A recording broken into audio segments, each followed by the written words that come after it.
Supply and demand go hand in hand, as it determines the amount of a good or service available and the desire of buyers to have it.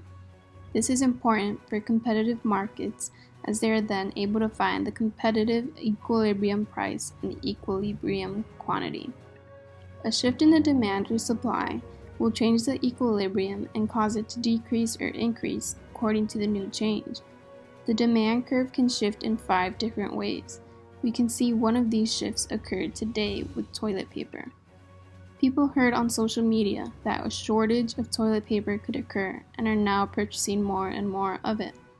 This creates a shift in demand based on the buyer's beliefs about the future, which creates an excess demand. As the demand increases, the curve shifts to the right. But with the current situation, producers don't have the time to create more supply, leaving us in a product shortage. This explains the empty rows in stores we see today.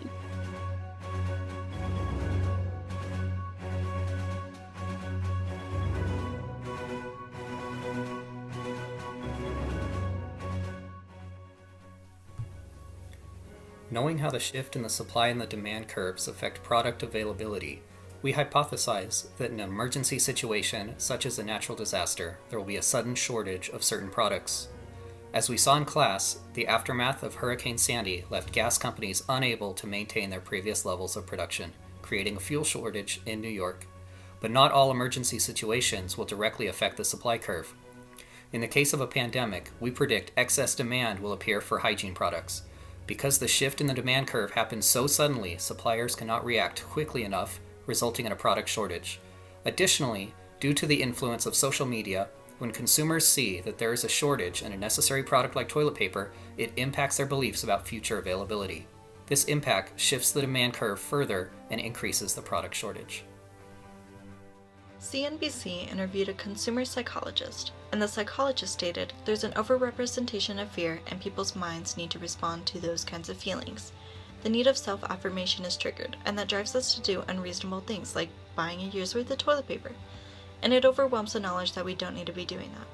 Another source, ArsTechnica.com, interviewed with a consumer behavior researcher discussing the topic of toilet paper shortage. The researcher, Kit Yarrow, stated a picture of an empty toilet paper shelf is a lot more dramatic than an empty tuna shelf, and a picture of somebody walking out of the store with 2 big things of toilet paper is more dramatic than a picture of somebody walking out with a bag of tuna.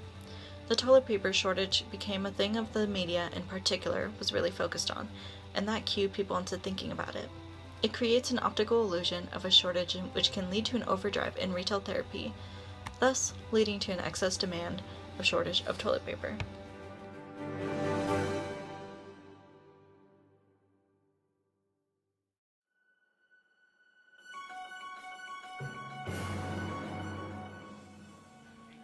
Our current issue with the lack of toilet paper highlights excess demand and shortages. In uncertain times, we look to see what other people are doing, and all forms of media have encouraged everyone to stock up. That has led to panic buying, an attempt to get a sense of control when the world feels unclear and dangerous. Since the producers haven't had time to up their supply to match the increase of demand, this has created an almost instant shortage in toilet paper. This has affected many people because now they are unable to acquire what they need. Buyers' belief is what's to blame for the excess demand and shortage of toilet paper.